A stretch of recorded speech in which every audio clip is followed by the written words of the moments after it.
Hello, welcome to Mrs. DeLong's 7th grade ELA point of view lesson. Ready?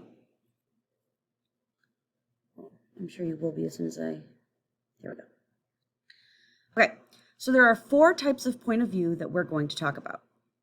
The first one is called first person point of view, where I am telling the story. The character is in the story, and usually it is the main character, the protagonist, telling the story. Okay, Hunger Games is like this. Twilight is like this. I'm sure there's many others. The second one that we're going to talk about is second person point of view. The story is told to you. It's not super common in fiction, but it's very common in directions for cooking things or putting things together if you build Legos. So you will first squeeze the lemon, then you will take the lemon juice and add sugar to it. Then you will add water and ice. It's like directions, okay? You do see this in fiction sometimes. I mean, this presentation is in second person. The next 2 are a little bit tricky until you get to the hang of them. So the first one is third person limited. Okay, limited means that you don't have access to everything. You're limited in the access you have to people's minds. So the story is about he or she.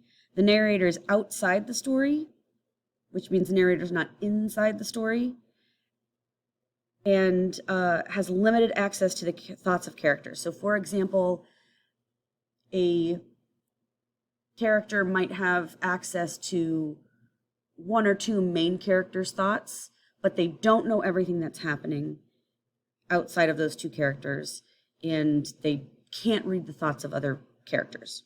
Okay, that's limited.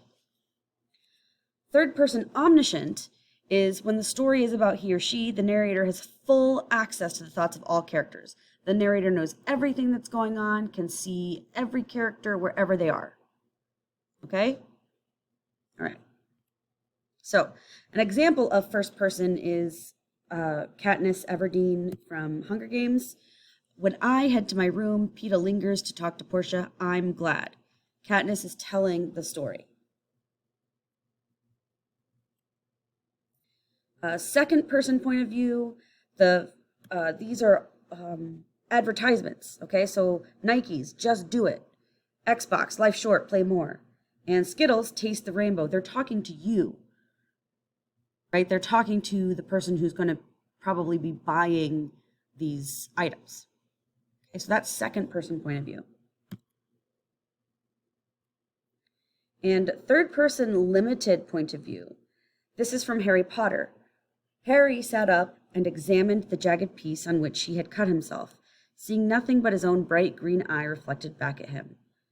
He doesn't know what's going on in other places. He only knows what he's thinking, what he's doing. Okay? And it's talking about Harry. It's not talking about I, right? Harry's not telling the story. So that's third person limited. And finally, third person omniscient. Now, these are a little bit tricky to spot if you haven't read the whole book. So this is from Little Women by Louisa May Alcott. And I want you to try to think about why this might be omniscient and not limited. While these things were happening at home, Amy was having a hard time at Aunt March's. She felt her exile deeply, and for the first time in her life realized how much she was beloved and petted at home. Aunt March never petted anyone. She did not approve of it, but she meant to be kind, for the well-behaved little girl pleased her very much, and Aunt March had a soft place in her old heart for her nephew's children, though she didn't think it proper to confess it. So you might have noticed that we are in Amy's mind. Amy was having a hard time. She felt her exile, and now she realized. And then right here, where it says Aunt March never petted anyone, we move into Aunt March's personality. And we're kind of in her thoughts and her character. She never petted anyone. She did not approve of it. How would we know this unless we were in her mind, right? We knew everything. But she meant to be kind, right? She liked the little girl. So we have both Amy and Aunt March's points of view in this passage. Okay, so that's third person omniscient. The narrator knows everything that's going on in everybody's head everywhere.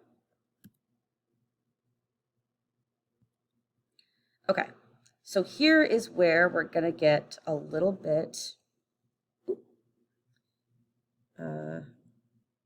into examples. Let me see if I can make this a little bit bigger for you.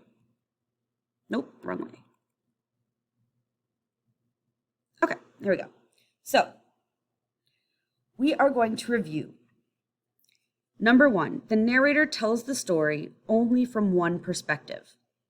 Is that third person omniscient, third person limited, first person, or second person point of view? The narrator tells the story only from one perspective.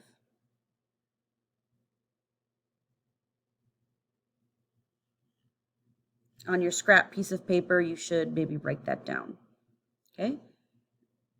Write 1, 2, 3, and then you can write. So what is it? Well, there's a narrator, so it's not first person. They're telling the story from only one perspective. So limited, right? We have a limited amount of ideas or a limited amount of people that we can talk through or see their thoughts. All right. Number 2, uses the pronouns I, me, or we. Okay.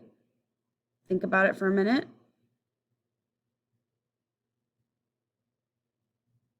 Yeah, it's first person because they are telling the story. They are in the story. Right? Think about Katniss Everdeen or Bella Swan from Twilight. I did this. We are doing these things. Okay, and number 3, the narrator is talking to you, the reader.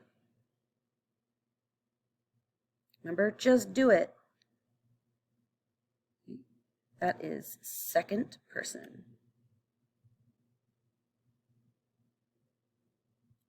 Okay. Our last set of examples, all right? Number 4, the narrator tells the story only from multiple perspectives. Probably shouldn't say only, but the narrator tells the story from multiple perspectives. We can get into multiple people's minds. What is that?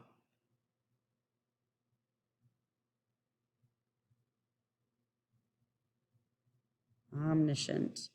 Third person omniscient. Good. Number 5, the narrator knows everything that happens in the story.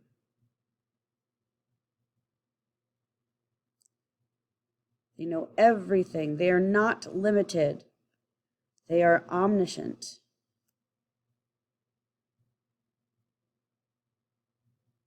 And number 6, the narrator is the protagonist. The narrator is the main character. What is that?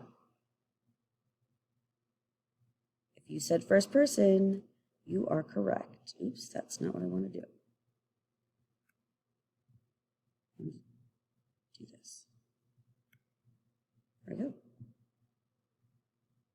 All right, so that is a point of view. I hope this helped.